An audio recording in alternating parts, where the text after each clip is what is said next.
The following is a Papi Chulo Radio original program. The views and opinions expressed in the commentaries and/or interviews in the following program are solely those of the individuals and are not views of Papi Chulo Radio, its parent, affiliate, or subsidiary companies.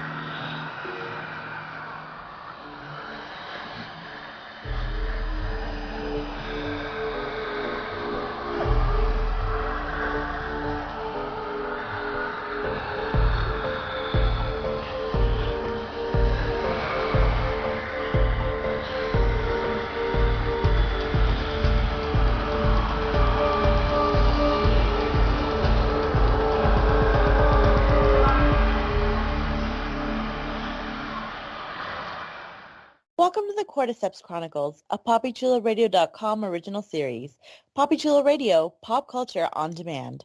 Today is Monday, January 30th, 2023, and I'm your host, Priscilla Obregon. During this podcast, we'll be having an in-depth discussion on HBO's The Last of Us. Please welcome my co-hosts, Jeffrey Aruz. Welcome, listeners. Welcome back. I really don't want to have to cry again. And Vinny Hatcher. Hello. I'm going to start with the simple things.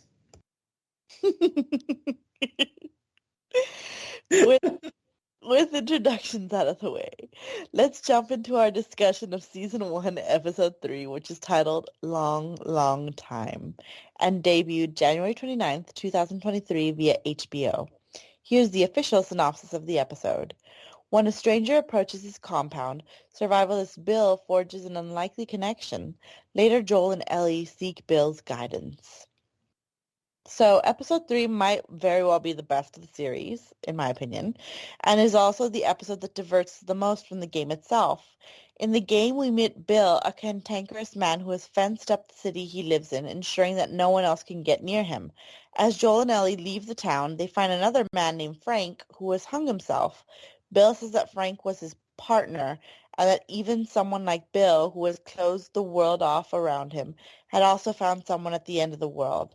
But Long, Long Time takes a different and more moving approach to Bill and Frank's story, which gets Joel and Ellie to the same place they need to be, but through a beautiful look at two people who saved each other during the end of the world. Episode 3 begins with Joel by a river, piling up a series of rocks, a makeshift tribute to Tess. Joel and Ellie are only 10 miles west of Boston, and they've already experienced a major loss. Joel is giving Ellie the silent treatment until Ellie mentions that no one forced Joel and Tess to escort her across the country, that they needed her for their own means, so Joel shouldn't blame her for things that aren't her fault. Joel silently nods as if he admits that what she's saying is correct, and his quiet anger is misplaced. Ellie asks how much longer they have to get to Bill and Frank, and Joel says it's a 5-hour hike. On the walk, Ellie asks how Joel got a scar near the temple of his head, and Joel responds that someone shot him and missed. He states that he shot back at them and missed too. When Ellie mentions that she should probably also have a gun, Joel quickly shoots the idea down. The two enter an abandoned gas station, where Joel says he's left some things stashed away. As Joel looks for his stash, Ellie talks about how she wishes she could play the broken Mortal Kombat 2 arcade machine inside, then explores on her own. Ellie ends up finding a door to the basement, where she finds an infected trapped under a pile of rubble. Ellie pulls out her switchblade and gently cuts open his forehead to see what's inside, before she stabs him in the head. Joel finds his stash and leaves his gun with no ammo behind, while Ellie doesn't tell Joel about the infected in the basement. As they keep walking, they see a crashed plane, and Ellie asks about Outbreak Day and how the world basically fell apart in a day. Joel says that no one knows for sure how the outbreak came to be, but that the best guess is that Cordyceps mutated and that some of it got into the food supply through a basic ingredient like flour or sugar, and if a person ate enough, it could get you infected. With tainted food hitting stores around the world at once, it wouldn't take long for many to get infected, then start biting. In just a few days, the world was destroyed. Joel tries to get them to take a shortcut to avoid something that Ellie shouldn't see, but naturally that only makes Ellie want to go see it even more. What she finds is a pile of human bones, many of which have luggage around them. Joel explains that a week after the outbreak, soldiers swept through the countryside, evacuated small towns, and told people they were moving to a quarantine zone, if there was room. If there wasn't room, the people who were likely weren't sick were killed and left there. When Ellie asks why they would do this, Joel says dead people can't get infected. So with that huge introduction, and with the differences that maybe you didn't know or maybe now you do know about the game, what did you think about this pile of moments? And I'm going to start with you, Jeffrey. I thoroughly enjoyed it. I'm loving the dynamic between Joel and Ellie. I enjoyed the banter. I like that we got a whole bunch of exposition-y information. I thought about you, Priscilla. I was like, look at Priscilla being right. Look at Priscilla being right. Like, I read a comment somewhere on, it was on some website that was doing a recap for it, and even the writer was like, oh gosh, I might have to go back and rewatch because there were all these baked goods, and Joel and Sarah didn't touch any of them. They didn't even have the pancakes and that sort of thing. And I was like, you need Priscilla on your staff because Priscilla noticed that shit ASAP. So props to you for being so vigilant in that first episode. You'd be a good conspiracy theorist. I'm just saying, like, you know, she notices the you know, the numbers and the patterns and all that kind of stuff. It's fantastic. It's wonderful. So I thought about you, and I was really glad that we got some answers because I said in the previous episode, I was like, come on, Joel, just tell the girl something. Like, she needs to know something. All that she knows is what Fedra has been feeding her. She is not even the same age that, you know, the outbreak happened. You know, she's not 20. She's 14. And so she wasn't there. She doesn't know. And we weren't there. We don't know. So I wanted more information, and the little drips and drabs, it was teeny tiny, but it was enough to sort of satiate my curiosity. Like, I don't think we need Outbreak Day from different perspectives and that sort of thing, but we needed a little bit more information, and the information that we got was good. I mean, it was also sad. I mean, let's be real, because not only did we get information about Outbreak Day, but we got information about the days after that, and the fact that there was a lot of paranoia, and as you said so eloquently in recapping that section, Priscilla, the government, the people in charge were very nervous about people spreading the contagion and all that kind of stuff, that they were basically euthanizing people because the dead can't spread the cordyceps. So all of that was not surprising, but I think it was really important for us to hear. And I'm going to be fully honest, I'm so glad we didn't see any of that. Like, I was kind of worried that that's what we were going to get in the next scene, because we went back in time and they showed us the same blanket that we saw in the grass. So I'm glad that we went in a different direction. Vinny, what did you think about these scenes? And for that matter, did you get to that point in the game? You know, I don't remember because I didn't remember the character in the game. So I mean, I don't think I did get very far ever. So no, I don't think I came upon them. So I can't speak to the differences to the game other than what I read in articles reviewing the episode. But overall, right out of the gate, there was a different feeling about this episode for me because it kind of picked right up, you know, with them leaving the station or whatever the building was that Tess blew up and dealing with the fallout and awkwardness of this. And there was this tension between Joel and Ellie. And I was curious to see where it was going to go. Was he going to hold a grudge? Was she going to be quiet and sullen? But I kind of liked how she owned up to the fact that it wasn't her fault. And she didn't really have anything to own up to. That wasn't the right verb. But, you know, she pointed it out and he had no logic to counter it. So it allowed them to kind of start with a little bit of a clean slate of sorts. And I love their banter. I love how, despite what just happened, he was still willing to watch out for her by trying to have her avoid seeing certain things on the road. I think what I love the most, and this is really morbid, but it's because it was so well done, was the transition of the skeleton of the mother and the baby with the fabric of their clothes flapping in the wind, transitioning into the back of the mother holding the baby in that flashback when we got to see the beginning of the story that was unfolding in this episode. It really resonated, the sadness and the severity of like what happened with this apocalypse. And I thought it was really tastefully done. You know, what my favorite things about stories like this is when you get the prequels of what happened when all the shit went down, and then seeing vignettes into how people survived and whether they thrived or not. And then also, unfortunately, the downside of that is you see how the government fails to handle things effectively or decides to be very scorched earth. So it was really poignant. And I thought it was a really great point that he wanted to avoid her seeing that. And she took it better than he thought she was going to.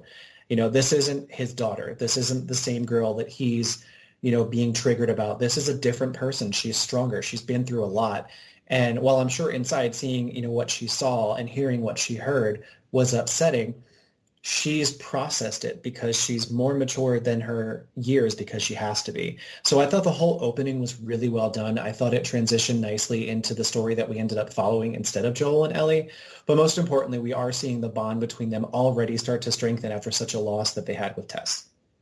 Your words couldn't be any more accurate. Like, I loved what you mentioned about, like, the discussion that they had at the very beginning, because I thought that it just shows, like, strength in Ellie, that she recognizes that he's being defensive and is quite diplomatic of her to, instead of, like, kind of pouting and throwing a temper tantrum, like, the world has changed her. She's not, like, completely a child in recognizing that there's pain in other people. Like, so she tells him, hey, I get that you're grieving, but it's not my fault, so don't take it out on me. So I don't know, I loved that scene.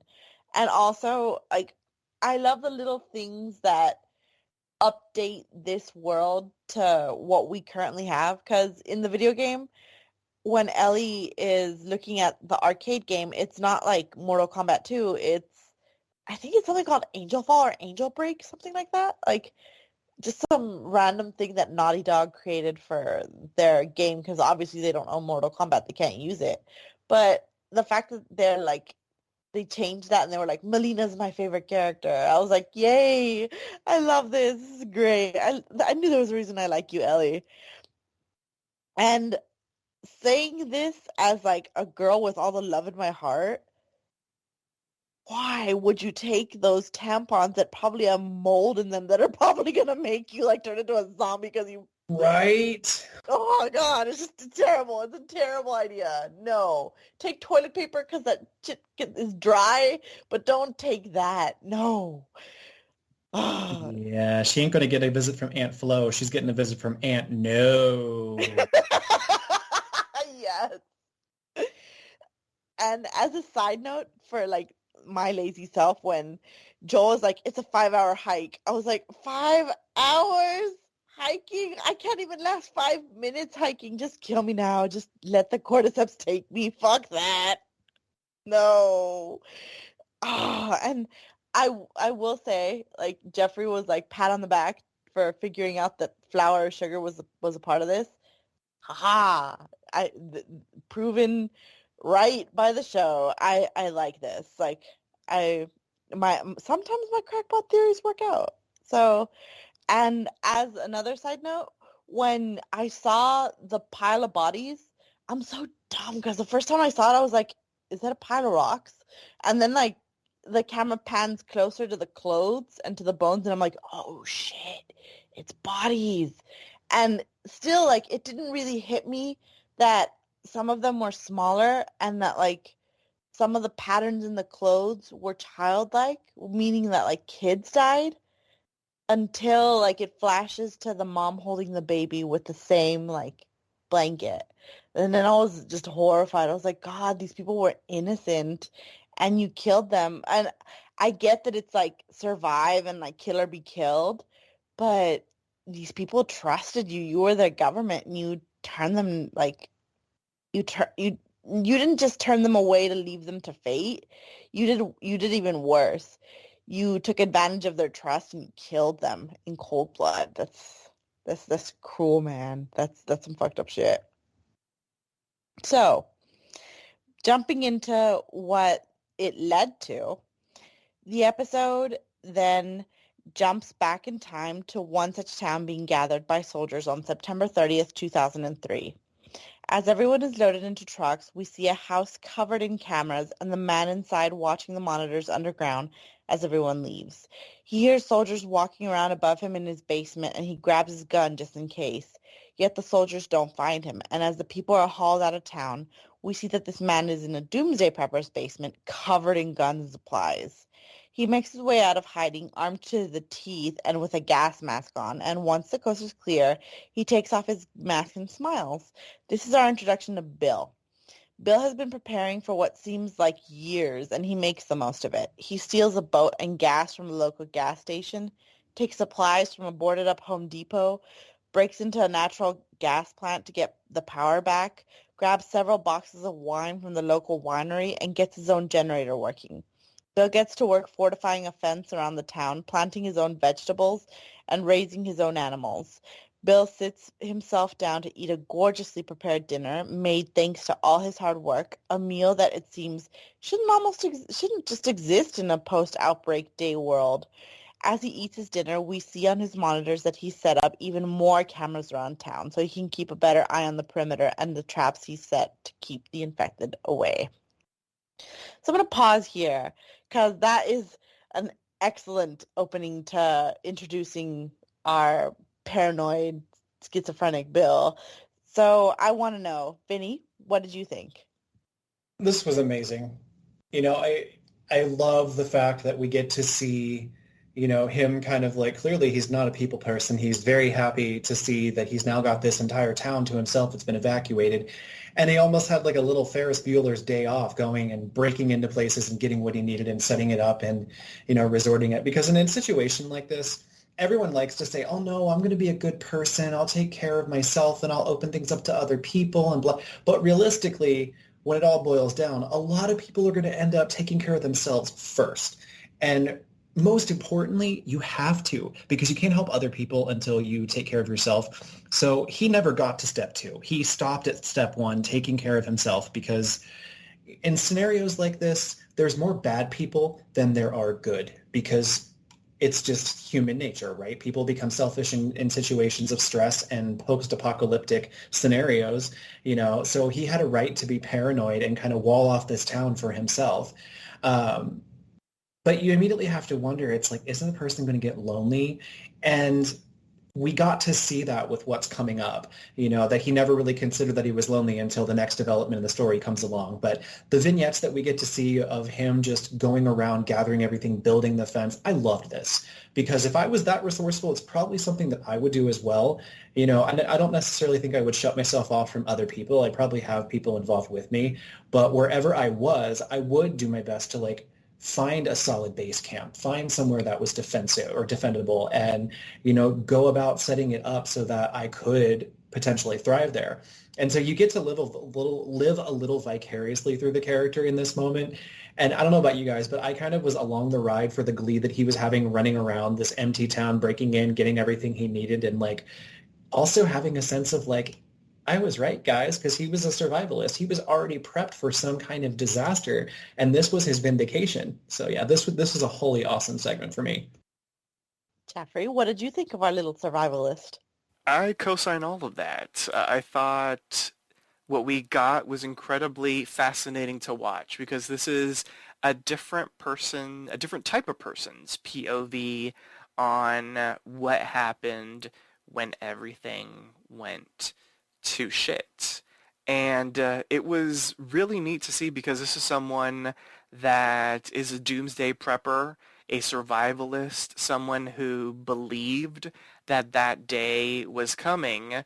And he was right in a sense. He didn't really think, he didn't know what was going to happen, but he felt like something was going to go down, and he was correct in that. And seeing him do everything that he needed to do and knowing exactly what he needed to do, like going and grabbing the things that he needed, getting as much gas as he needs and that sort of thing. All of it was pretty brilliant. I was a little worried, kind of, just because he like waited pretty much immediately until the government left. And I'm like, well, wouldn't they still be kind of in the area? Like, isn't it a little too soon to just like walk outside and start doing everything you need to do? That was the only thing, you just sort of have to sort of do the whole, I'm watching a TV show, suspension of disbelief type of thing. But I was worried for him for a moment, but I liked that everything was going his way, and he just knew exactly what he needed to do. I gotta say, this is like proving everybody who's like Ava Coleman from Abbott Elementary, who's just kind of like, y'all don't have a doomsday prep plan because like the zombie apocalypse is gonna happen. Like, and I'm like, shit, this just proves everyone right because the all those crazy people that are in like caves in Texas and stuff like that, like chilling out, eating jerky and waiting for the world to end, are watching this if they have cable somehow, and they're like, ha, somebody else is right, and that's gonna happen to me. I was just like, damn. I was watching this and I was like, shit, should I have a plan? Should I have a basement with like piles of guns and cans and just random ass shit that's gonna help? Damn, because that was useful. He was really smart. I totally agree with the whole Ferris Bueller like comparison, because yeah, he looked happy, and it's gonna spoil something for the future episode. But it really did seem like he didn't give a shit that people died, because it's very like fuck you got mine mentality, where I don't like people, I just like myself, and I want everything for myself, so I'm just gonna make this like the best situation possible for me. So I don't know, like he was interesting, and because he's Ron Swanson from Parks and Rec, I'm inclined to like him, but a part of me in the back of my head is like, he kind of like, if you think about this logically, he is being a jerk, because he could have offered help to any one of the people in the town. Like, he's probably lived in the town for a while if he knows all the resources. Like, he could have, in theory, been like, hey, I don't really trust the government. Do you want to come with me in my basement and we'll wait it out? Like, but he didn't. So it inherently shows like a darker moral center, in a sense of like survivalistness that takes over the humanness in him. So I didn't know if I would like him completely. And based off of like how it was in the game, like granted, like it was great when he was like joking around with Ellie and stuff like that, but like I didn't really like him as a person. But as I was having this discussion with my husband, he was just kind of like, well, you're not supposed to. Like, the world is filled with like people that are different types, and it takes all kinds to make a world. So if he's very much a survivalist who's kind of like a jerk, there's people like that are going to survive if something like that's ever happens. So it's interesting to watch. It makes for good TV. It like we don't have the same like people with like golden moral centers, hearts of gold. Like we have all kinds, and morally ambiguous people are fun to watch. So we're going to continue on with 4 years later in 2007. Bill is still on his own and thriving in his town when he gets a notification that someone is stuck in a hole outside his fence. When Bill goes to investigate, he cocks his gun before reaching the hole, and the person inside states, "I'm not infected," and replies that he's not armed either. The man says that he was trying to make it to Boston and that his group started with 10 people, but he's all that's left. He came from Baltimore, QZ, which is now gone. Bill lets the man out of the hole, checks with the device to see that the man isn't infected, and at gunpoint points him to the direction of Boston. But the stranger says he hasn't eaten in 2 days and introduces himself as Frank. Bill says if he feeds Frank, everyone he tells about his free meal will come looking for a handout, and yet Bill eventually finds compassion for Frank and brings him to his house. While Frank takes a warm shower, Bill brings him some fresh clothes. Frank is extremely gracious for the shower, and Bill looks at the closed bathroom door as if he's forgotten the joys of another person. Later, Bill and Frank share a meal prepared by Bill. Before, the meal is expertly made, and Frank's face is full of joy, as if he almost can't believe that such fine dining is still possible in this world. As Frank enjoys the delicious meal, Bill pours him wine, and Frank notes that Bill knows what wine to pair with the rabbit. When Bill says, "I don't know, I don't seem the type," Frank replies, "No, you do." A moment that shows Frank already understands Bill more than anyone has in a long time. After the dinner, Frank thanks his host and says he should be going. But first, Frank goes to another room to the piano where he says he's been eyeing it all night. As Frank looks through the sheet music Bill has, Bill seems unnerved by Frank's actions. Frank says that the music he finds isn't Bill's, but then he finds a collection of Linda Ronstadt songs and states, "This is you." Frank begins to play and sing "Long, Long Time," but Bill stops him when he keeps playing the wrong notes and singing off key terribly. Frank says he'll go as soon as Bill plays the song correctly. As Bill beautifully plays the song, Frank looks on, genuinely moved by this man's performance. Frank asks who the girl is that Bill is singing about, to which Bill states there is no girl. Frank puts his arm around Bill and says, "I know." Frank tenderly kisses Bill, a moment of intimacy that leaves Frank crying and Bill almost shaking with joy. Bill finally introduces himself and Frank tells Bill to go take a shower. When Bill comes out of the shower, Frank is already in his bed waiting for him. Frank takes off Bill's towel and the two lay together, naked and open with each other. Bill admits he's never done this with a man, but that he did have sex with a woman a long time ago. Frank says he'll start with simple things, a la Vinny, and he climbs on top of Bill, and he states that he's not a whore who has sex for lunches, and that if they do this, he's going to stay for a few more days, which Bill agrees to. The two gently hold each other and kiss softly as Frank kisses Bill's chest down and out of frame. It's a moment of intimacy that likely these two never imagined they'd have again, considering the state of the world. So, with this, gentle scene ended, Vinny, what did you think? So I love this. I never knew that Offerman as somebody that I needed to see in a budding homosexual relationship, but he proved how versatile of an actor he is in this moment. I never would have considered him someone who would go for a gay role. And I love the fact that it's something that I did not expect from an actor that I didn't expect it from. And the whole lead up to this, the banter between the two of them right from the get-go was full on chemistry.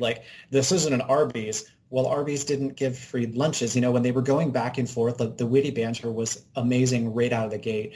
And I thought that this adjustment, I mean, I know how it was in the game. They were not a gay couple in the game. If anything, it might have been thought or implied. I can't remember, but they definitely weren't fully visual. It was implied. Okay. Partner. But seeing this relationship start the way that it did, this was really cute. This was really excellently written. It wasn't cheesy. It wasn't overly fake like a lot of situations like this, whether it's gay or straight. They're just very fake and forced.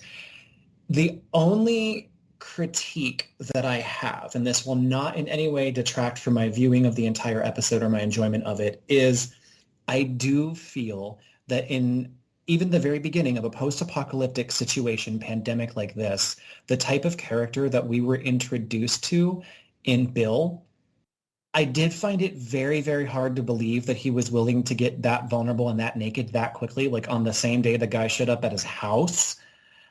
However, I suspended my disbelief and went with it. But when I thought about it after the fact, considering he's not somebody that clearly trusts very easily, even if he was desperate for intimacy, even if he was desperate for another person, it did kind of not resonate with the character that we had been introduced to. I just chalk it up to desperation, but I would have maybe bought it if it wasn't the first day that they jumped into bed, if they spent some more time together and we got to see the relationship blossom that way.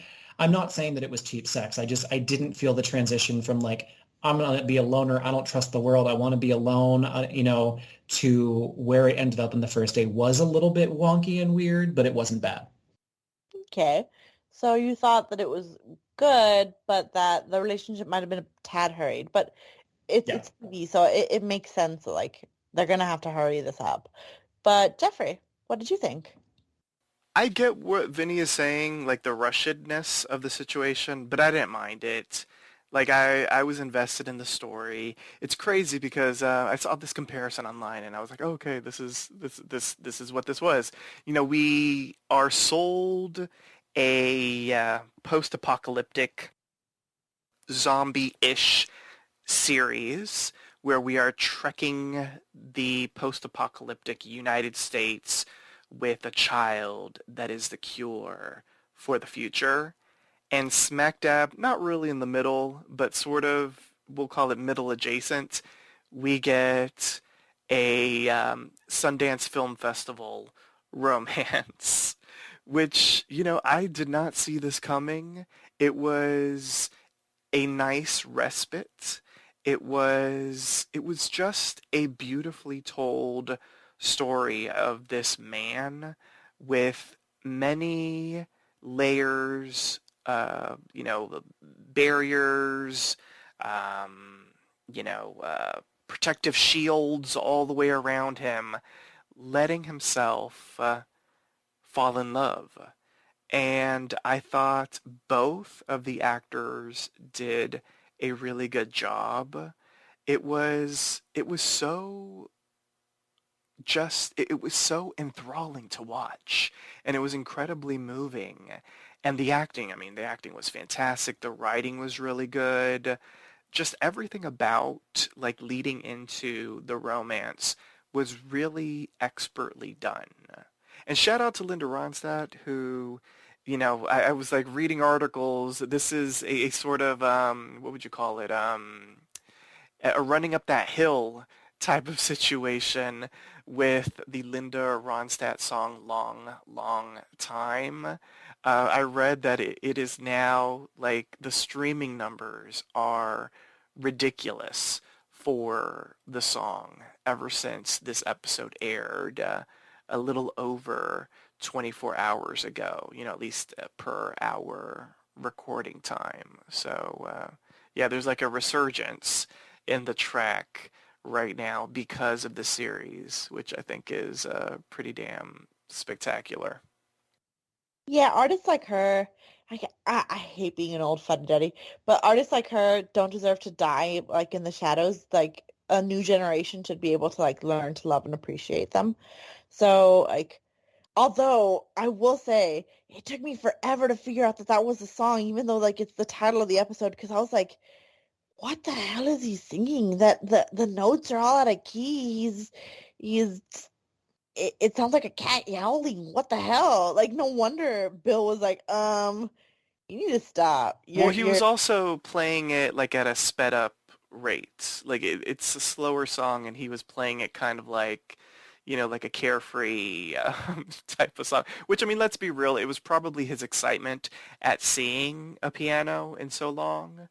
So there's that. I also want to say, because I don't want any of the listeners to misunderstand what you said, because you said you don't want her to die in the shadows. Linda Ronstadt is still alive, listeners. So just an oh FYI. no, I No, know what no, I know you what you meant, but I was like, I don't want people to misinterpret. Oh, Priscilla, if she dies now. meant. Hopefully she's not in the shadows. Oh my God. No, oh my God, no. I'd feel so bad. But I didn't Yes. mean it like that. I just meant that, just like what happened before with Depeche Mode, because the same thing happened with when they played the song in the first episode. Like, songs from older generations shouldn't just fade into nothingness. We should learn to appreciate them. So I thought it was really cool. I will say the food that they made, like the rabbit and the wine, looked delicious. I looked at my pizza that I was eating while I was watching this episode and just looked all disappointed and tossed it on my paper plate like, oh, they eat better than I do and it's an apocalypse. What the hell? Girl, I was eating a cup of ramen.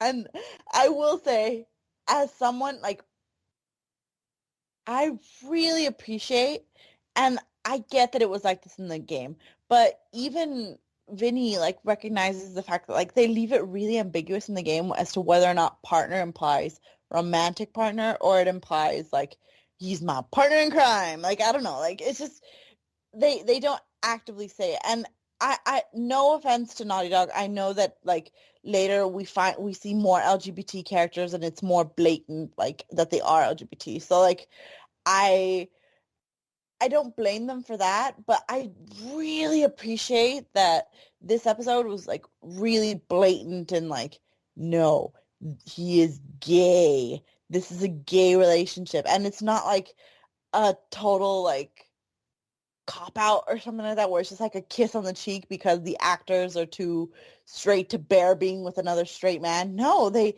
get into it. They're intimate, and it doesn't look forced. It looks beautiful. It looks like a beautiful blossoming of a relationship, like, two people who are, like, struggling to connect with another person in a time when sometimes you don't see people for months, years on end. So I thought that was great. And aesthetic-wise, it's wonderful to see, like, and okay, I'm going to be really rude with this. It's wonderful to see someone that's not, like, the typical gay pastiche of, like, really muscly man who, or, like, really, like, a femme, like, teeny twink, like, being together. Like, it's gotten to a point where anytime you mention, like, someone gay, it's the guy from White Collar or, like, Neil Patrick Harris. Like, and yes, it shows, like, true shades of the gay community, but to see, like, Nick Offerman play a gay character, to see I forgot what his name is, Merle, Frank's actor. I Murray remember from Bartlett.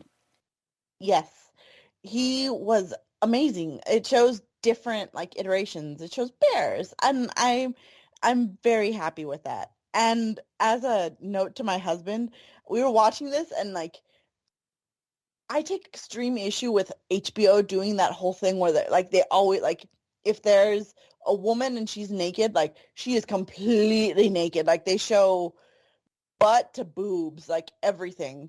But when Nick Offerman was there, like, they just show, like, his chest, and, like, the camera's like, whoop, we're not showing anything else. This isn't Deadwood. We're not showing his dong. So I'm like, what? That's not fair. Like, if it was a girl, you would have objectified the shit out of her. But I guess, like, HBO, take notes. Priscilla wants pee-pee time. She I wants want equal Offerman opportunity time on screen. nudity. I'm paying for HBO. I expect Yeah. premium cable service. Priscilla says, I'm paying for HBO. I'm paying for the pee-pee. She don't want HBO Max. She want HBO Smacks. Oh, There I you want go. Cinemax. No, but other than that, like, I thought it was really excellently done. Like, I thought that the scene was tender and something that you, again, like Vinny said, you really don't expect from someone who's a survivalist. And not even just a survivalist, but, like, a virgin in the gay community. Like, he's never done anything like that before. And to go from, like, 0 to 100, it's crazy. But I guess things are different when you realize that you might not be able to see a person for the rest of your life. So you might as well, like, take advantage of what you can while you can have it. So Priscilla, I've got to make one edit to what you said. Mhm. I don't think it was 0 to 100. I think it was 0 to 69. Ba-da-ba-ba-da-ba. Burr. Oh, that was good. That was a good one. Thank you. I'm here every Monday. Okay, so cutting to 3 years later with Frank saying "fuck you" as he leaves Bill's house. The two are having a fight after Frank asked for some paint and a little gas for the lawnmower. Frank wants to paint the house, fix up the shops, and generally make their street look nicer. As he says, paying attention to things, it's how we show love. Bill asks if they're going to start hosting formal garden parties. Frank responds no, but they are going to have friends and that they will invite them to visit. Bill rebuts that there's no friends to be had, and then Frank mentions that he's been talking to a nice woman on the radio. It turns out that woman is Tess, and we see that Bill and Frank have invited her and Joel to their home, Bill with distinct reluctance. As they eat, Bill keeps his gun on the table, unnerved by strangers in his neighborhood. Frank and Tess agree that they'll be working together in the future, leaving Bill and Joel alone. Joel says he understands Bill's wariness, but they can help each other, that there's stuff in the QZ that they can get that will be beneficial to Frank and Bill. Yet Bill maintains that he doesn't need the help of Joel and Tess. Joel points out the faultiness of Bill's fence and says that he can get him supplies that will last him the rest of their lives. As Tess and Joel leave, Frank mentions they should have a radio code, which we learned about in the first episode, so that was a nice callback. While Joel tells Bill that even though their home is well protected, raiders will eventually come, to which Bill responds, "We'll be fine." I'm going to pause here because the next couple of scenes are a big mouthful, and we'll hash them out. So, Vinny, what did you think about this scene? Anytime you are dealing with a runtime constraint, such as being an episode, and you take the risk of telling a story that has a beginning, a middle, and an end for characters that, it's basically their only arc, you run the risk of pacing, rushing, or, just not delivering. They did a great job transitioning from the introductory romance blossoming to taking us, a while later to where now we see the relationship in full bloom dealing with a storm. It wasn't jarring as I've seen in other shows when they do stuff like this. It was a seamless transition because I was already invested and committed to these characters, right? Like from the moment, they met all the way to the end of the episode, there was chemistry between these two actors, and the characters themselves, the way that they were written, it was all realistic. And the argument that they had was a really valid one, because when you think about being stuck in a situation like a massive epidemic, pandemic, whatever, a post-apocalyptic scenario where you have to have a base that you only ever leave if you absolutely need to, people don't always immediately think about this aspect of the story. You're going to get fucking bored. You see the same things every day. Your atmosphere around you starts to decay, and in this instance, it was a neighborhood, and they had their house and their home, but the rest of everything around them was clearly going to be corroding and falling apart. And Frank wanting to spruce that up, zhuzh it up a little bit, is a realistic feeling that people would have in this scenario. And I like that this was a point of contention that was shown to us because it's realistically something that you could see happen. You get bored, you want to do something, and then the other person thinks that it's frivolous, and it really is a matter of resource management. But you want to convince them, and then you just want to say, fuck it, I'm doing it anyway. I loved this debate between them. I thought it was really real and genuine, and I think it did a great job of kind of conveying the next step of their relationship, because at this point, they're in with each other for the long haul. They're having, maybe this is their first tizzy, maybe not. It didn't seem like it was their first, but it was a big one, and we get to see the characters kind of go through it and work through it in the moment, and we get a little bit of a breadcrumb to Joel and Tess potentially coming in. And I really, really enjoyed this little vignette. I think it was really an excellent transition that could have been jarring and caused pacing issues, but it didn't at all. Okay, so we've gotten your opinion. Jeffrey, what did you think? I loved seeing Joel and Tess. It was really great to see them. First of all, it was nice seeing Tess cleaned up because I feel like she was a little she was a little grody. I mean, let's be real. Joel was grody too. Ellie was grody as well. Like they looked like hot messes. So seeing Tess look a little bit more like a clean human was really nice to see. I like seeing sort of like that kinship that she was not sort of developing, that she had developed with Frank over the radio exhibited in person. I thought that was really nice. And I mean, I agree with Vinny. I feel like we're all going to agree with the same thing with this episode. It just feels like it because this episode was spectacular. But everything about Bill and Frank, watching their relationship evolve, we would catch up with them basically every 3 or 4 years or so, and seeing how they have grown together because they kind of are opposites. It really is the opposites attract type of situation, but seeing them really bond and seeing the love grow and seeing the respect grow for each other and then seeing them, bicker like an old married couple and they sort of, came to a head, but then, they heard each other out and they understood that things needed to be done for the betterment of their situation. I enjoyed seeing that. It was like grown people doing grown people things. Yeah, I I agree with what both of you said. It's just kind of like after you both like have elucidated all the details, like there's very little I can point out that's different.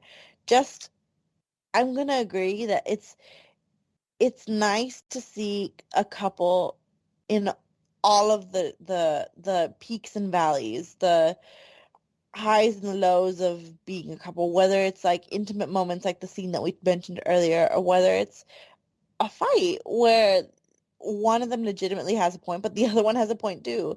And it's a matter of kind of seeing who's gonna win, who's gonna be the one that like bends to the other person's will.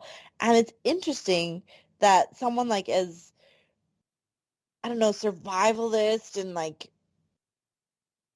very selfish, I guess, person like Bill loves someone enough to be like, if you want to risk our lives and fix up the town, considering we don't use any of the other stuff, but you just want to keep it nice, well, I'm going to do this for you, honey, because I love you. But I'm not going to like it, but I'm going to let you do it. And I will also point out, I completely agree with seeing Anna Torv, seeing Tess nice was a really good thing. And I thought that once she died, like we weren't going to see anything of her again. So this was like a nice surprise. But I will also say that this pointed out something really sad to me, which was that this year when he's talking to Frank, it's what, 2003? So she was with Joel for No, more than 2013. but like 2003 was the outbreak. but she's been with Joel then for like more than 10 years and he still didn't love her when she died. Like that's heartbreaking. It makes things even more bleak if You I don't could think put he it that. loved her? No, because even she mentioned at the scene where she's dying, like I didn't expect you to return my feelings. And even when she cuddled up to him, like he doesn't do the typical thing, which is like to turn around or to like even acknowledge that she's there. He just kind of like keeps his back to her. I It think kind he of loved implies her like in the best way that he could based off of the trauma that he's experienced. Because, I agreed. mean, not to jump ahead, but the final sequence, I feel like a lot of that well, I don't want to jump into it. We're nowhere near that. But Oh, just it's right I'll do a there. little bookmark and I'll give my opinion on how I think Joel felt about Tess later. Okay. So, all right. So let's pick up the pace here so we can get to that point, get to the juice. So we're almost there. This scene, 3 more years later in 2013. So this is 2013. The scene with Tess earlier was earlier. So we see Bill has fortified the fence even more, piling up cars to make a blockade. Bill and Frank jog around the neighborhood, and Frank says he has a surprise. Frank has secretly planted a garden of strawberries, having traded Joel and Tess one of Bill's guns for a packet of seeds. The two toast each other with their strawberries as Bill giggles with joy over tasting the fresh fruit that he surely never thought he'd ever have again. A reminder of the small things that can truly make life overwhelming at times. Bill apologizes to Frank, saying he's getting older faster than he is, as Bill continues to say he's never been scared before Frank showed up. The two kiss, touched by each other's admissions. We cut to a rainy night as the raiders show up outside Bill's gates, and Bill's traps catch some of the men aflame. Frank wakes up to flames and gunshots, with Bill nowhere to be found, I should say. Frank grabs a gun and proceeds outside where he finds Bill in the middle of the street shooting raiders with a sniper rifle. After Bill is shot in the side, Frank brings him inside. Thinking this is the end, Bill gives details on how Frank will go on once he's gone, as Frank tweets the bullet wound. Bill tells Frank to call Joel, saying that Joel will take care of him, as he can't stay here alone. But Frank says he's not alone since Bill is there. It's the first moment of real danger together, and while Bill is scared, Frank takes the initiative and saves Bill's life. We once again cut to 10 years later when we see both men having gotten grayer, while Frank is now sick and in a wheelchair. Frank has taken up painting, having completed gorgeous pieces, but his sickness makes it difficult for him to complete his latest work, a portrait of Bill. Later on at dinner, we see that Frank is mostly on a liquid diet and has taken quite a few pills for his illness. At night, Bill has to carry Frank to bed and get him situated. And I'm going to pause here because the next scene is a doozy. But this we have enough meat to talk about this scene. So I'm going to give this to Jeffrey. What did you think about it? All right. The Raiders situation. I was worried for both of them because they are both cinnamon rolls. They are both precious cinnamon rolls that cannot be hurt. And I was worried for both of them. I was scared. I was like, oh God, I can't have one of them die. Like, I was worried for their lives. And then when he got shot, I was like, oh shit. But then when I saw Frank, being incredibly cool, calm, and collected, and getting the bullet out and all that kind of stuff, I was like, okay, this is good. And then we catch up to basically the present and seeing both of them. Well, number one, seeing both of them alive in the present was wonderful. But then seeing Frank, who has clearly developed some sort of debilitating disease, degenerative disease, whether it's MS or whether it's a cancer situation or something. It was left sort of vague, but basically the dialogue was, there wasn't a cure for it, pre-outbreak day, so clearly there isn't a cure for it now. Like, seeing all of that and seeing how dedicated they are to each other still was incredibly beautiful to watch. But I will say the Raider Day was spectacular to see just because it was beautifully shot in the night and in the rain and like the fire and the explosions and all that kind of stuff. And then we had, this beautifully shot moment in the dark inside the house where we had Frank save Bill's life, almost, a poetic mirroring, not in the same way, but of, in essence, Bill saving Frank's life all those years ago. So you've seen the sweetness in these tender moments. Vinny, our resident dark horse here, the one who brings the bleakness. Did you feel the same way? Yeah, I mean, even my shriveled, dark, black little heart couldn't find anything wrong with this. I mean, this was kind of the pinnacle of their relationship. Everything that we saw came to fruition from what was before. These two have been through hell and heaven together. They built a life over the periods of a decade or more together. They definitely are a couple that saved each other. Without each other, they probably would have led very different apocalyptic lives, but they found happiness I'm about to quote Rihanna, they found happiness in a dark place. Kind of like that. They found love in a hopeless place. But no, I thought that this could have been really sappy. It could have been really dumb. It could have been really corny. But every transition, every advancement with these two that they did in this episode, we were only given under an hour with them, but they hit every punch. They tugged on every emotional string. And it wasn't hokey. It wasn't cheesy. I really loved, like you guys were saying, the visuals of the Raider invasion that night, the sparks flying, the storm, the atmosphere and the ambiance was beautifully built up. And the crescendo of, them living to fight another day while one of them was wounded and had to be taken care of, it put a risk into it. I was invested in these characters, and I was really worried, like, oh God, is one of them going to die and then the other one's going to be left alone again? You feel yourself as if you're there, as if you're part of this. So this was a really, really well executed section as well. I feel like I'm just being, redundant, but it's true. So not to be redundant, because with me repeating the exact same thing both of you have said, it will be 3 times, and I don't think our listeners want to hear that.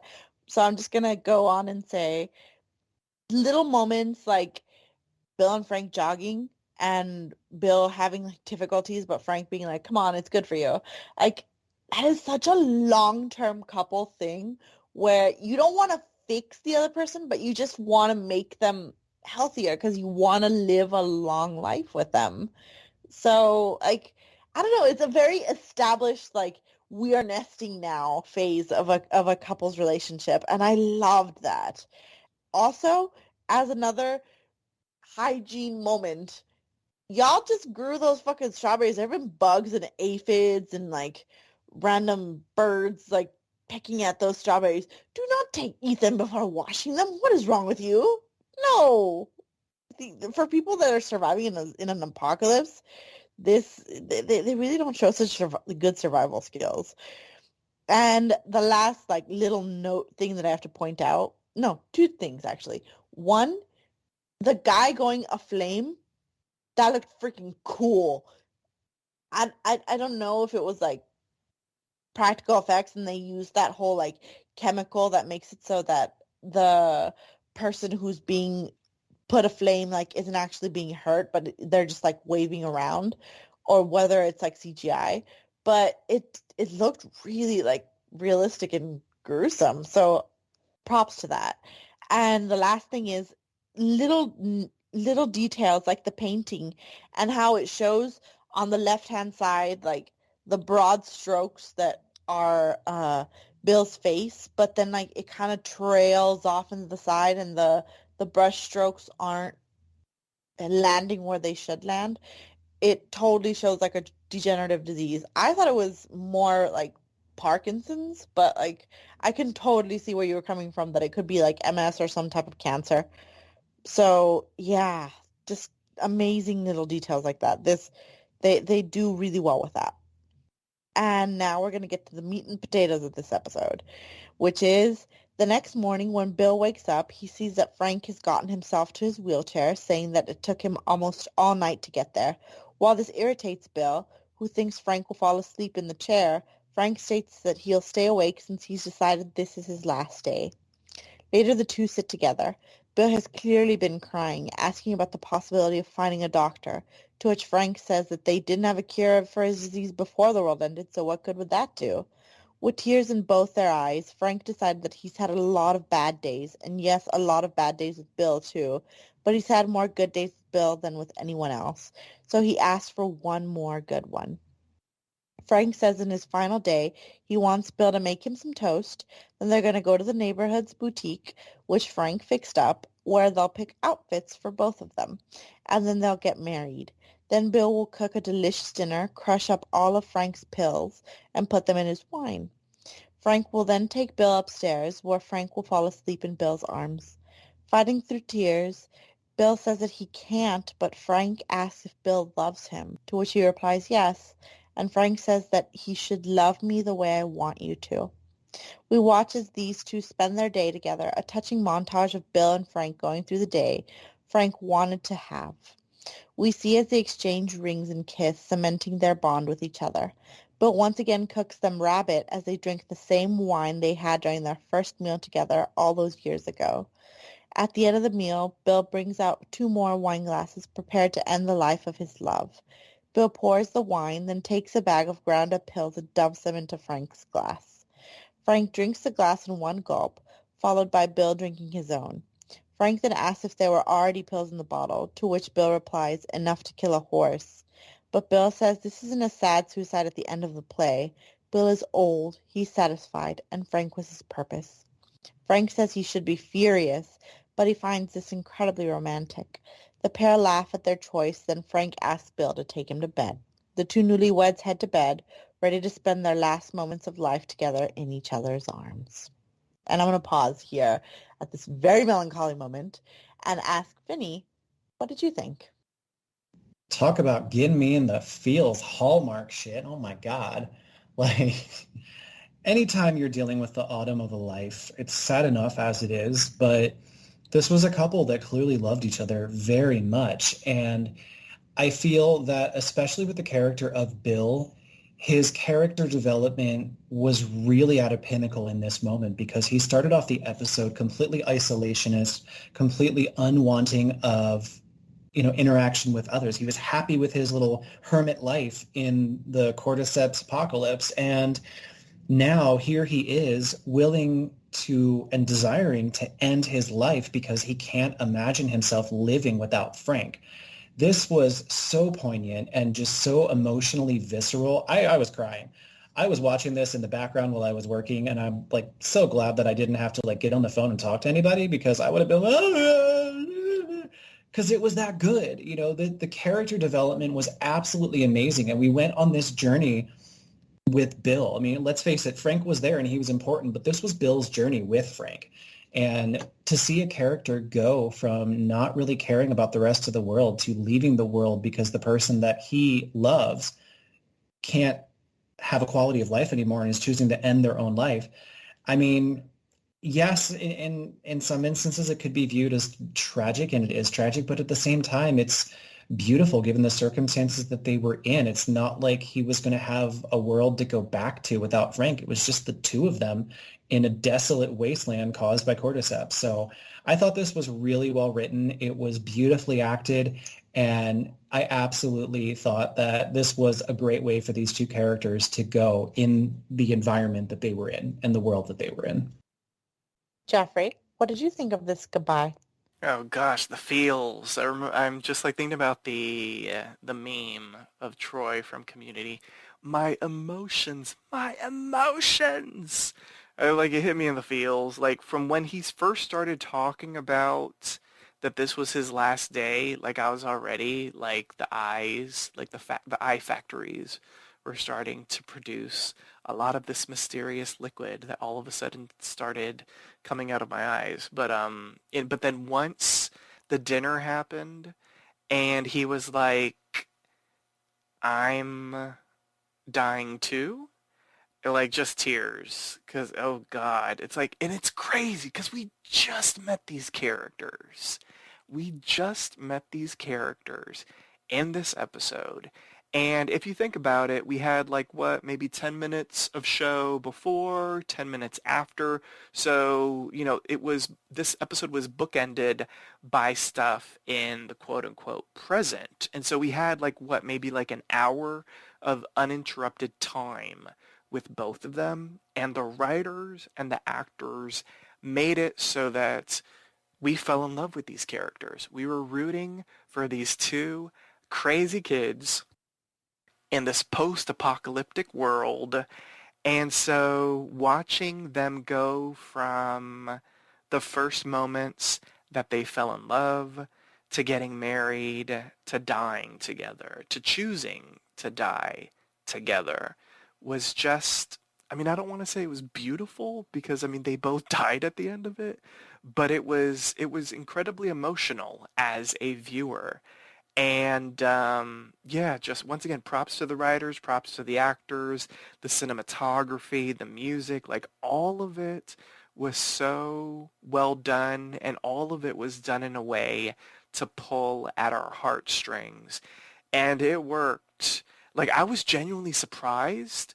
I was surprised, but I wasn't surprised per se, but I was surprised when Bill said that he drank pills as well.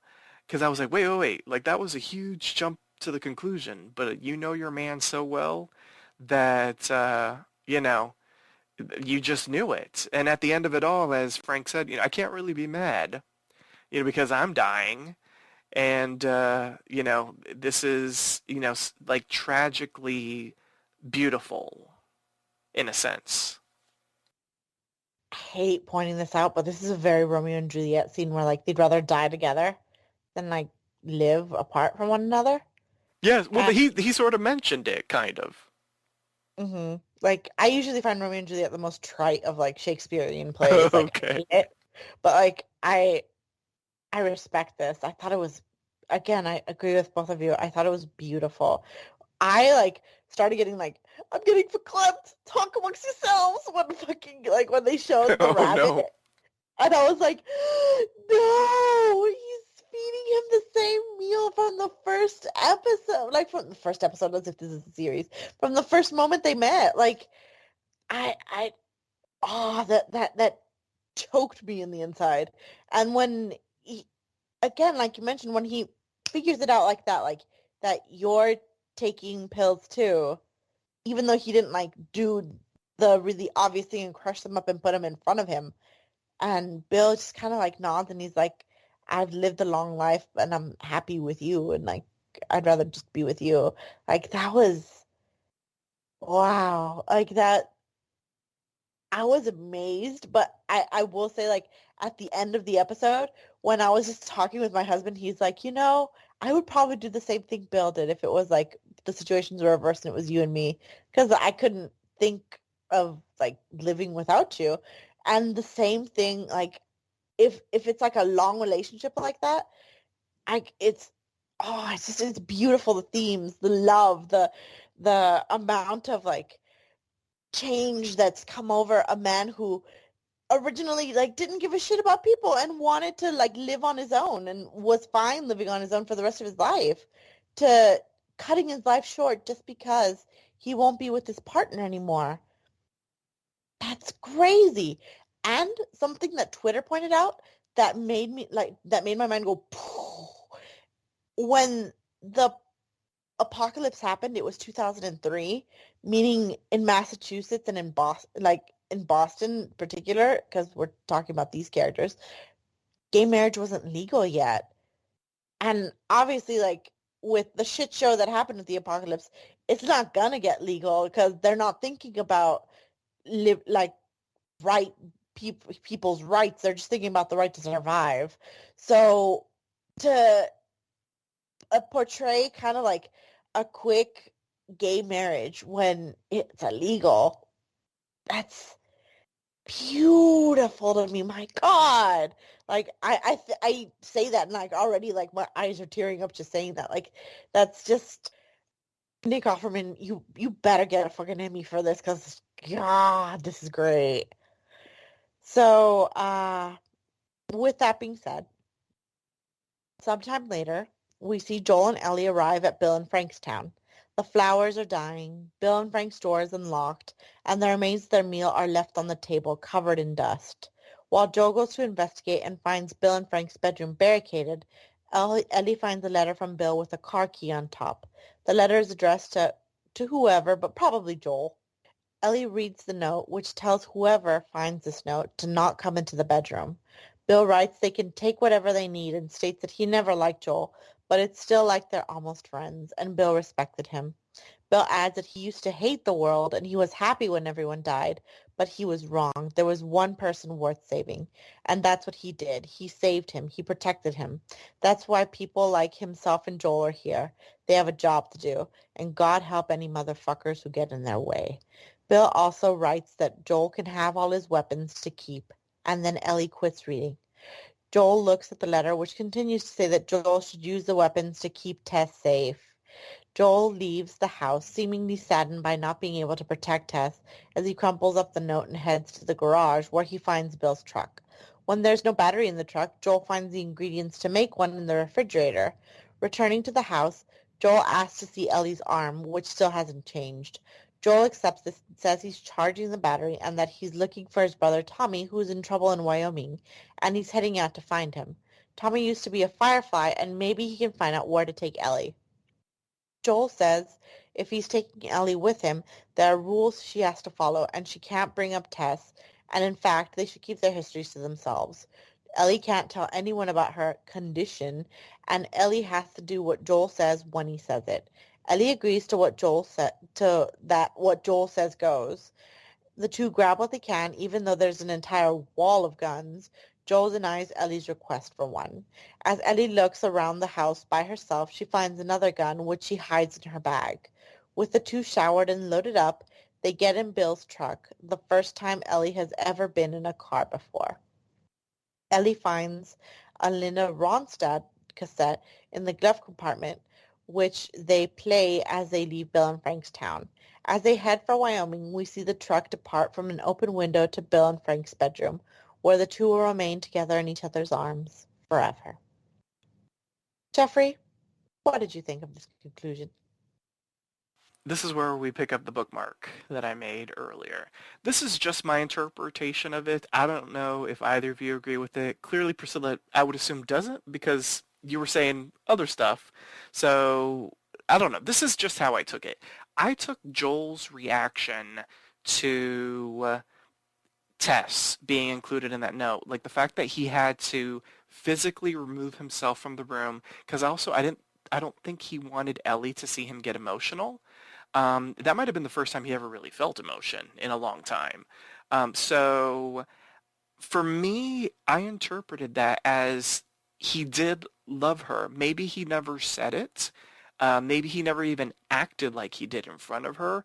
But I think a lot of that is sort of like a bit of a protective barrier that he has set up for himself because of what happened to his daughter 20 years ago. Like, I think he is purposefully not allowing himself to open himself up to the possibility of caring about someone else, at least in an overt kind of way, because he is still dealing with the trauma of losing his daughter.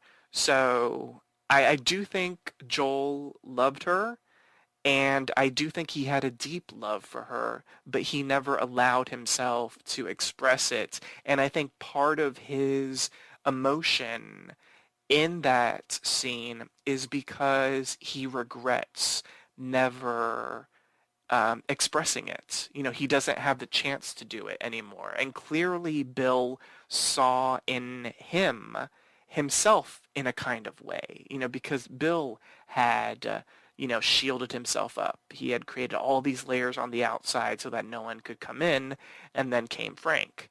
That sounded... Anyway, moving on. And so, Frank arrived and broke down all those barriers. And unfortunately for Joel, he still has the barriers up. And I think part of the journey that we're going to see, just because, this is one of those things where it's like the cantankerous older person and it's the plucky young one. And the plucky young one that's on the journey with the cantankerous old person is going to break down the barriers and is going to turn the cantankerous person into a caring individual. Clearly that's going to happen. At least that's what I think is going to happen. So it's going to be Ellie that will restore some of Joel's, I don't know if I want to call it humanity because I don't feel like he's humanity less, but it's going to restore some of the human nature in him, the openness to care again. Now, one thing that I didn't mention that happened earlier, just because we didn't really fully dive deep into the gas station situation, is... All right, so Ellie has this obsession. She wants a gun. She really wants to be able to defend herself, and I fully understand it, even though she is a child who I'm assuming has no formal gun training and that sort of thing. So it's probably bad to have someone that doesn't know how to use a weapon have a weapon, because Joel could get shot. And then if Joel gets shot and dies, like, what the hell is Ellie going to do? You know what I'm saying? I mean, it's not like she knows where she's going. So I understand Joel's POV and I understand Ellie's POV. When she went down into the hole, I was like, no, no, no. But you're a child and you're curious. But no, like that is stupid. Like you don't do that stupid shit in the zombie apocalypse because that's how you die. But then again, she's already bitten, so what's really going to happen to her? Well, I guess she could be torn to shreds. But anyway, so she went down there and then she found the infected that has been crushed by some rubble.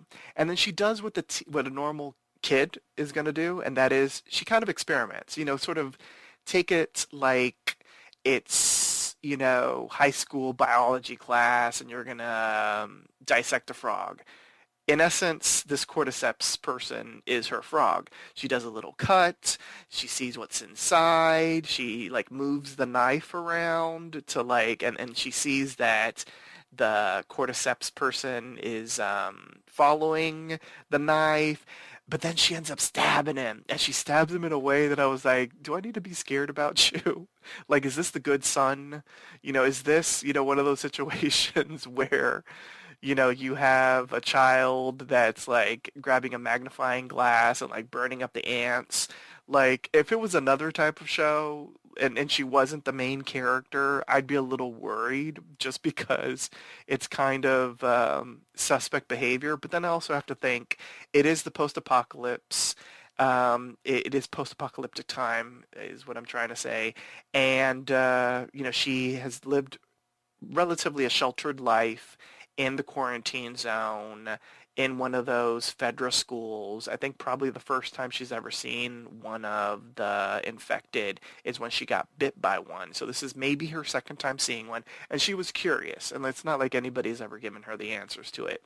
But for like half a second in the back of my mind, I was like, you really want weapons, don't you? Should I be worried about you? I'm just saying. Vinny, what did you think? I mean, ultimately, this was a great cap to the episode.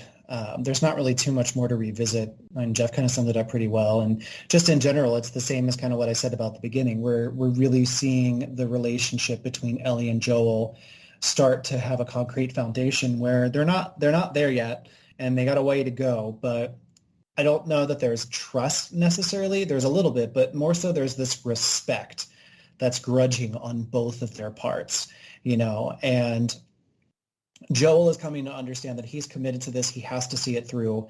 Ellie is trying to make the best of a shitty situation. She's just cargo right now. You know, she's been made to feel like nothing but a piece of trash well, not trash, but something valuable that's being transitioned from person to person to get to some point to do something when she just wants to live her life and she hasn't been able to live it. And so she's making the best of what time she has out in the world. And, you know, you can tell that she's trying to reach out to Joel, even though he keeps rejecting her advances to get closer. And with Joel, I do believe there was feelings for Tess that were present. I think he's just very much someone who is sectioned off and cordoned off, and he is just so used to being on his own at this point and, you know, not letting himself show feelings because he's lost everything that mattered to him. And I think with the death of his daughter, he just decided, I'm not going to let myself pursue any feelings that I might have, let alone show them. But just because you choose to do that doesn't mean the feelings go away. And I do believe that there was caring, if not love, down there for Tess. And I think that we started to see that happen with him. And I really think that as the series progresses, we will start to see some more traces of humanity come out. Ellie's going to wear him down and bring them out, I believe. Yeah, she's a little kid. Like they tend to do that with people. But I'm just gonna reiterate a couple like little details that I noticed. The fact that Frank really wanted to fix up the town makes sense now because right away as a viewer you notice the flowers are dying and Bill and Frank watered those flowers religiously. If Bill had had what he wanted, it wouldn't have mattered that the flowers were dying because it would have looked like shit when Joel went in to look because that's how Bill wanted it. He wanted it to look like it was abandoned. But no, Joel knew that this couple took care of appearances because it's how you show love. And the fact that the flowers are dying shows that something's off. And I'm going to say I loved Ellie's reading of the note, but one of my favorite moments is when she mimicked how Bill would have laughed by going, hey, like it just was very goblin mode energy. I fucking loved it. It's a very little kid thing to do.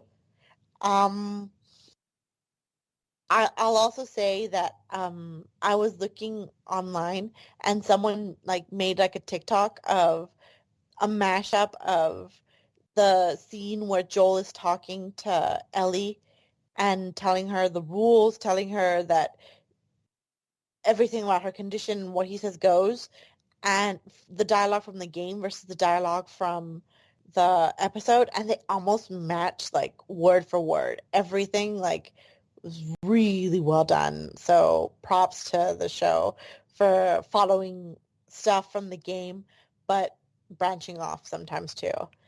And I completely agree with you, Jeffrey. Her finding the gun and hiding it, but not knowing how to shoot with it, like she'd be better off throwing a sandwich at these things, that at the cordyceps creatures. Like she's gonna die or she's gonna end up killing someone that's innocent. I don't know, but it's a bad idea. And two more things to point out. When they showered and he tosses her like a deodorant thing and she's like, nice. I'm like, God, you almost stank to high heaven. So I'm glad that It's for true, like though. for Ellie to have never like felt hot water, probably because she was in a federal orphanage. I don't think they give a shit about giving orphans warm water or something like that, or wasting energy that way. Like that's nice. I liked that. And the last thing I'll point out, my take on the Joel Tess relationship. I thought he was very guilty when the letter says that they need those weapons to keep Tess safe, simply because he doesn't love her. He doesn't have the capacity to love someone like romantically. Like his love died when his little girl died. So he doesn't really like, he can connect with her. He can have sex with her. They can even be like close to like romantic companions and like mates, I should say. But he doesn't fully love and trust her. So when she dies and when she's dying and she's like, I never asked you to love me back. And like little things like him twisting away or him like, I don't know, just having a very closed off demeanor, having like his shoulders up and his arms crossed, typical like nonverbal ways of saying like, I am not open to conversation right about now. Like little things like that just kind of give me the feeling that he doesn't love her to that aspect. And his guilt at the end isn't guilt about losing someone that he loves. It's guilt coming from the person who, in essence, this is terrible to say, but he used the person. But he didn't love them back enough when they loved them back. It's a guilt. So, God, like I feel for Joel, but the person I really feel for is Tess because she deserved better. Like especially after this episode where you see what love in post-apocalypse could look like. Tess didn't have that. Tess had whatever was remaining of Joel's heart. So I'm hoping that Ellie finds a way to open Joel's heart too. Not romantically, but like just the Grinch wise, with his heart growing 3 sizes one day or something like that. And I really appreciated the proper rendition of Linda Ronstadt with the cassette. So for all of you who didn't know about her before, now's your chance. Go to your wherever you stream your music and check it out. With that being said, now it's time for the MVP, the most valuable player. State which character impressed you throughout the episode and why. Once a character has been chosen, they cannot be selected again, so choose wisely. I feel like I'm going to be shortchanged here because there's really 2 characters that we're both going to be vying for, and there's 3 of us, but I will go last, and I'm going to let Vinny go first. Sweet. So yeah, I mean, there are 2 characters that are primaries of this episode, so it would be remiss if you didn't choose one of them. But I'm actually not going to go for Bill. I'm going to choose Frank. He was my first, simply because Frank was the catalyst for change. He was the entire snowball rolling down the hill that built up the story around Bill. He was such a key character that caused such change for Bill. And he was the vehicle of the story for me. You know, this could have very easily been a story just about Bill being a survivalist and Joel and Ellie going to meet him and him being bitter and gripey for no reason, you know, not giving us the backstory. But they chose to give us a backstory, and we got to see his world completely rocked and changed by Frank. And all the way to the very end, they were a couple that is, in my opinion, one of the best dictations or iterations of a gay couple that I've seen on TV ever. And I just really enjoyed Frank. I mean, I enjoyed both of them, but for me, Frank was the standout more than Bill because he was the one that caused so much change within Bill. And it just flabbergasted me how amazing everything that happened in this episode was. And when I walked away, he was the first person that I really thought about when I started thinking about MVPs. So we all know that I'm going to go last. So, Jeffrey, appreciate this. Pick the character that impressed you the most. Thank you. I appreciate that. Frank was your first, Vinny? He was Bill's first, too. Yes. Ah, no! And Would you say last. that he was the first of us? Yes. Ba-da-ba, boop. Actually, I am actually going to be as wonderful and kind as you are, Priscilla. I'm actually going to be wonderful and kind to you. Because, listen, I'll be honest, as I was thinking about this, I was like, shit, there really are only two characters. Because, I mean, let's be real. Even though Joel and Ellie were in this episode, I mean, they were fantastic for who they were, but it wasn't anything, just being honest, that was MVP quality. So it really is down to Bill and Frank, and there are three of us. That we are the three of us, and I mean, it's going to be so difficult for the last person, which is typically the moderator. So I will be kind as well, and I'm going to give it to the writer, Craig Mazin. He did a phenomenal job with this episode, giving us a bottle episode in between two bookends that take place in the present day of the present day timeline of the series, and giving us these two characters over the course of an hour, watching we watch them as viewers, we watch them fall in love, we watch them spend 20 years together, and we saw them die together, basically. And it was this beautiful, tender love story.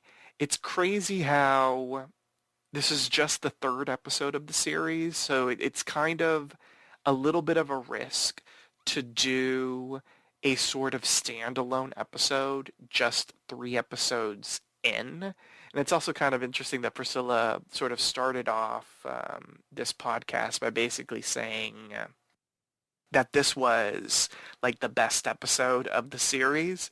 We're only 3 episodes in, so it's like it's almost like an embarrassment of riches that we can even use such intense language with the series just 3 episodes in. Like, this is the best episode thus far. When in reality, I mean, the previous 2 episodes were still pretty damn good. And all of that for me comes down to the writer of the episode. Like the pacing was good, the story was good, and I mean the acting was good as well. But if the actors had nothing to say, if the the cinematographers had nothing written down, we would not have gotten this really spectacular episode. So I will give it to Mr. Craig Mazin for writing this phenomenal hour and 15-ish minutes of TV.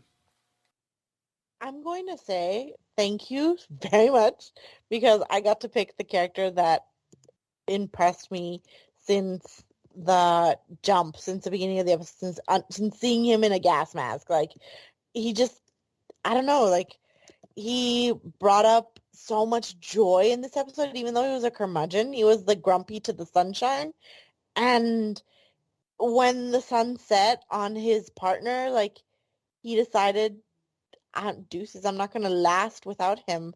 Like, and life is more about surviving. It's about thriving with the one you love. Like, it's amazing. I just he has to win an Emmy for this. He just has to make him be a guest star in the series. Since obviously he only comes out in one episode because he's dead. Like, I just I'm great. Like, I haven't seen someone who is so like straight, I should say, like give such straight energy, like the way Robin Williams was in before the Birdcage, and like pull such a tour de force and convincingly play someone who's like in love with someone of the same gender. Like, it's beautiful. Like, oh, I props to him. Like, great art, great artistry there within that. And I wanted to say I didn't mention this at the beginning of the episode. I should have.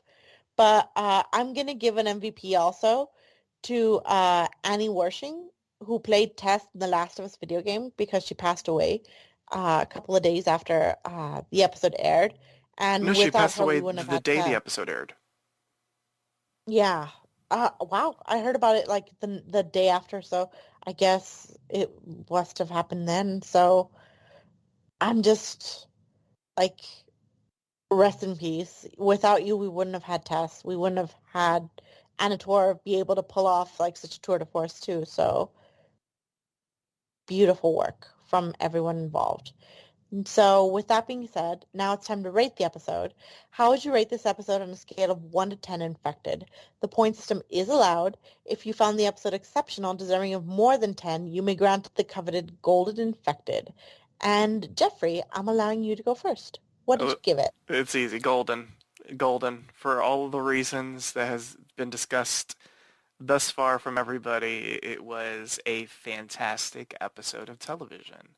Just an episode of television, not just an episode of The Last of Us TV series. I would say it's just a beautiful episode of TV, period.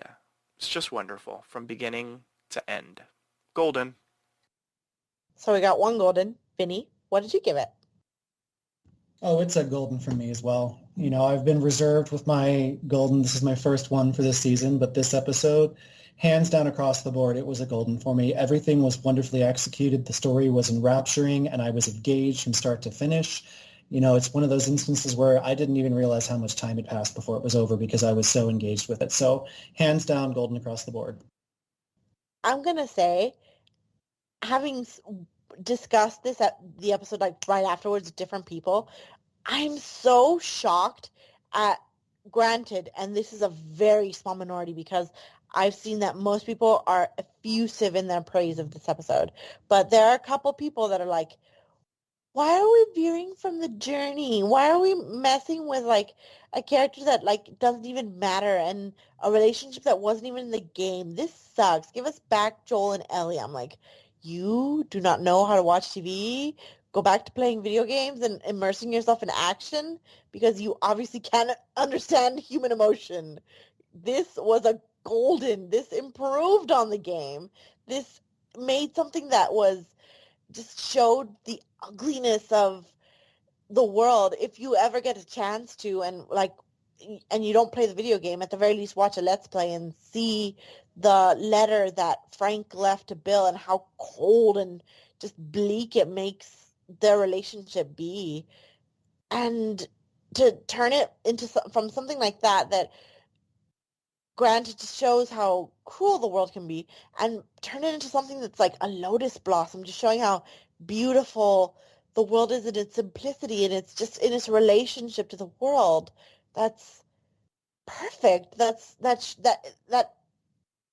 breezes past the boundaries that we set for ourselves in television and makes it art, makes it something that moves you emotionally. I totally cried during this episode, and I wasn't the only one. There's a lot of people that felt the same way I did. So definitely a golden, beyond a shadow of a doubt. So with 3 goldens, and with this episode done, join us next time for a brand new installment of the Cordyceps Chronicles. Here's our announcer to remind you on how you can interact with us. Follow Poppy Chulo Radio on social media. We are on Facebook, Instagram, Twitter, at Poppy Chulo Radio. Do you have any questions, suggestions, comments, or concerns? Email us via contact@poppychuloradio.com. Are you interested in joining the Poppy Chulo Radio team as an on-air personality? Email talent@poppychuloradio.com. Binge listen to your favorite Poppy Chulo Radio programs by visiting poppychuloradio.com/archives. You can also download tonight's broadcast and the rest of the series through Apple Podcasts and Google Play. Just search for the Cordyceps Chronicles and subscribe. Thanks, announcer. My co-hosts, please wish listeners a good night, starting off with you, Jeffrey. Have a good night, listeners. Stay safe. We're gonna pass you a box of Kleenex in a moment because I feel like we've all had to relive this beautiful but very emotional episode together. And Vinny. Good night, everyone. And remember, Arby's doesn't give free food. As a side note, go watch Arby's. They tweeted about The Last of Us like Oh, when nice. this episode aired. So yeah. With that being said, thanks for tuning in. Subscribe to the Cordyceps Chronicles via Apple Podcasts, Google Podcasts, Spotify, and iHeartRadio. New episodes released every Tuesday. You can also download the entire series by visiting poppychularadio.com/archives. Good night.